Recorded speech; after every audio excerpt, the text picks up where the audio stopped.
having a friend when lonely. It's having someone to rely on in the worst of times. And best of all, it's having someone to fight with. Growing up together from day one, my sister and I formed a bond. A bond that I thought could never be broken. I couldn't imagine living apart. At some point, I knew that we would grow up and go our separate ways, but I had no idea that it could be a matter of life and death that would pull us apart. When we moved back to California from Switzerland, after living there for most of our lives, my sister and I had two very different experiences. For me, it was a bit of a culture shock. Making new friends was difficult, and I didn't really fit in too well.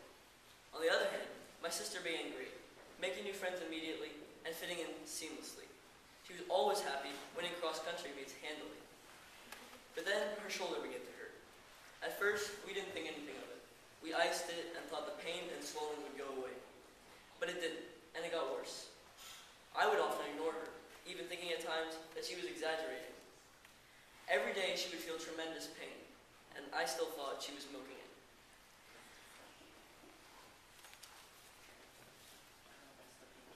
As the pain got worse and physical therapy did not help, we went to our doctor and he took x-rays and immediately sent us to the oncology clinic at Stanford's Children's Hospital. At this point, I was getting nervous. After another couple x-rays and an MRI, the diagnosis, Ewing sarcoma, a bone cancer with a survival rate of 50%. It was the worst time of my life. For 3 days, I cried myself to sleep, thinking that my sister could be on the brink of dying, and I would never see her again. Eventually, a biopsy was done to confirm the original diagnosis of cancer. Somehow, throughout this entire ordeal, my sister had remained confident that it wasn't cancer, and she turned out to be right. It was a massive relief. However, it was not yet clear what the problem was. I was angry and frustrated with the lack of a definite diagnosis, and after what seemed like another dozen attempts to find out what it was, a team of 12 doctors finally decided it was a rare form of osteomyelitis, a disease about which very little is known, in particular, a cure. Her condition persists and bothers her every day, and for me and my family, the uncertainty weighs heavily. I never thought of my sister as mortal. She'd always been an immortal being in my mind that would be around my entire life. This year, my sister decided to move back to Switzerland. I decided to stay here. It is a big decision that at times I regret making. I had never felt any real loss before, and this experience taught me to value who I am close to and not to take them for granted.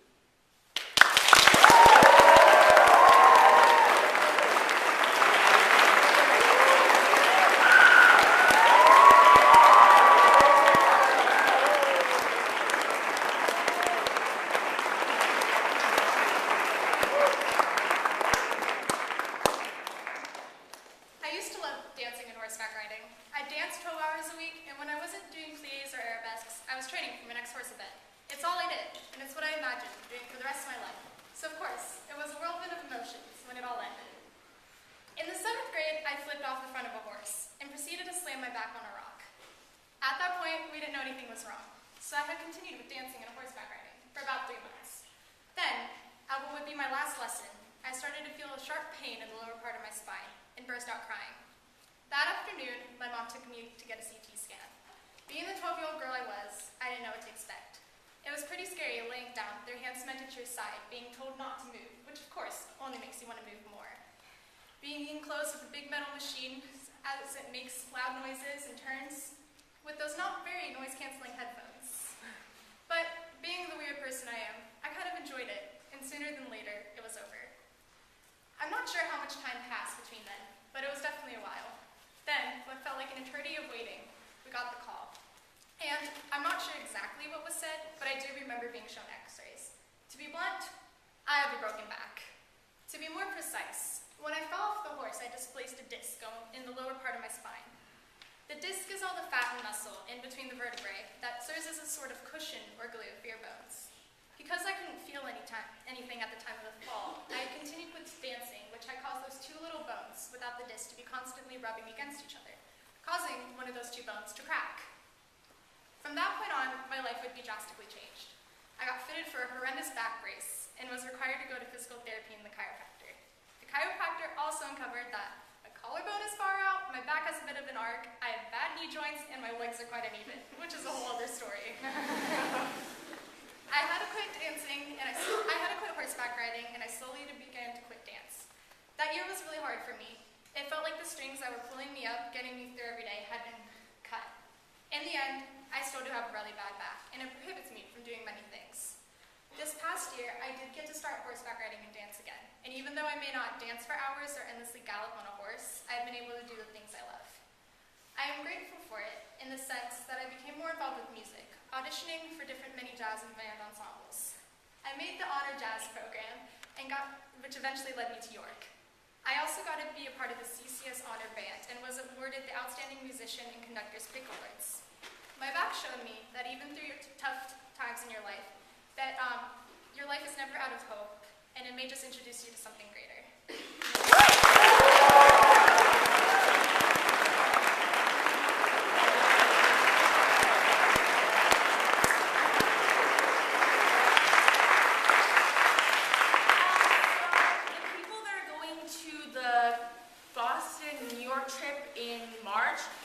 Please go on your account and confirm your name and your birthday because they really need it to buy the ticket. So please do that as soon as possible.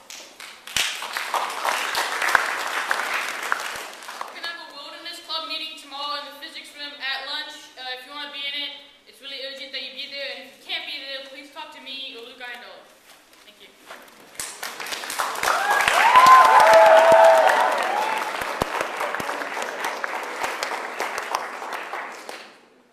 Originally, I was thinking about not getting the brain transplant, but then I changed my mind. A while ago, I went hiking, and I got lost, and I was getting really hungry, but I saw a monastery. So I go to the monastery, knock on the door, and ask if they had any food.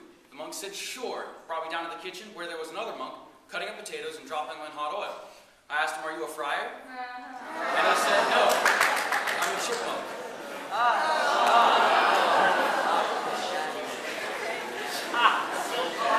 You might think the baker's jokes have gotten a little stale, but look on the bright side. At Yeast, he's not making bread puns anymore.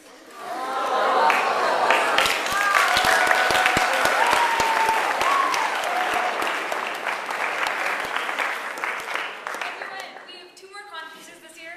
We're not going to have another MUN meeting until the Tuesday after Thanksgiving break, but we have to have money in for Santa Clara and BMUN by the Monday. So if you want any more information or want to hear about either conference before you decide if you want to go, then please email me or talk to one of us and we can tell you about them. Santa Clara is $120, January 27th to 28th. The first 8 people that turn in the $120 can go. And BMUN is from March 3rd to March 5th. The cost is $200, and the first 16 people will turn in their checks for $200 and will be able to go. Please come.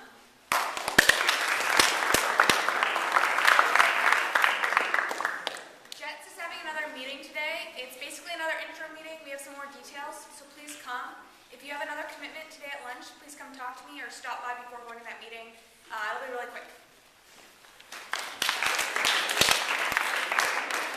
All right, Key Club, we're going to have a meeting tomorrow at lunch in room 4. Please all show up.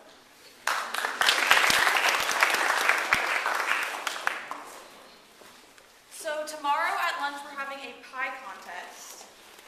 It is, so you guys should have all heard about it from your class presidents at class meetings, but just in case for some reason it didn't get figured out, each class should bring 2 pies to be tasted, and then there'll be 3 judges who will judge them on the presentation and the taste and the best overall, and then there will be free pie for everybody in the Commons after that contest. So you guys should all make sure you should come tomorrow at lunch.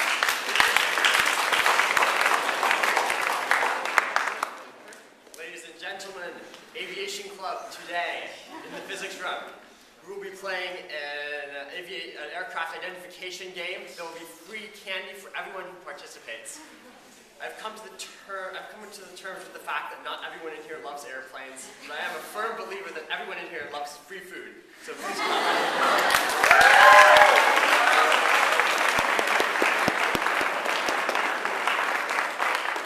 Tomorrow at lunch in the Commons, there's going to be a chess club meeting, and we'll be offering free chess for everyone who comes.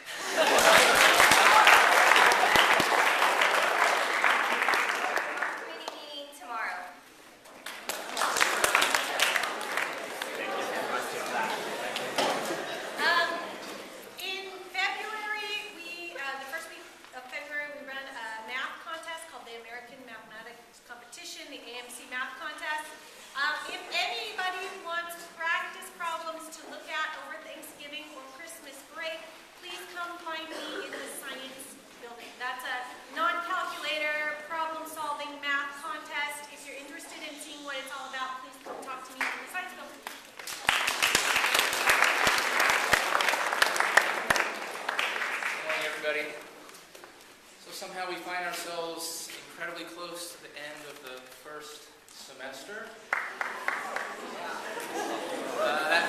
that, we're looking at our last cycle, A to G, of the first semester.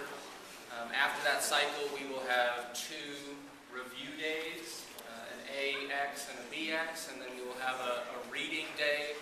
A little bit more information about that next week if you don't know what we're talking about. And then we start our first semester exams with a couple exams, some exams on Thursday and Friday, a break over the weekend, and then more exams the week that we come back for 3 days. So what we'd like you to think about is that you get 5 days for this Thanksgiving holiday to rest up and mentally prepare for the week that you come back. We think it's really important to spend some time over the break getting some rest, getting some sleep, taking care of yourself so that you can finish strong for the end of the semester. We'll have study guide resources for you in your exam schedule for you when you return next week so you can start making plans.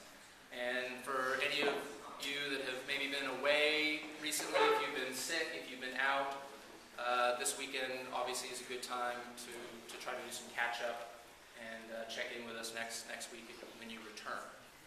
Something that you might want to consider doing this weekend while you are relaxing and resting up would be to visit the CIEE website and take a look at high school study abroad. The priority deadline is December 1, and there is scholarship money available for all York students that would like to study abroad in the summer of 2017. Take a look at that. The application is not that complicated, but if you'd like some help, just let us know and we'll help you get your application in for December 1.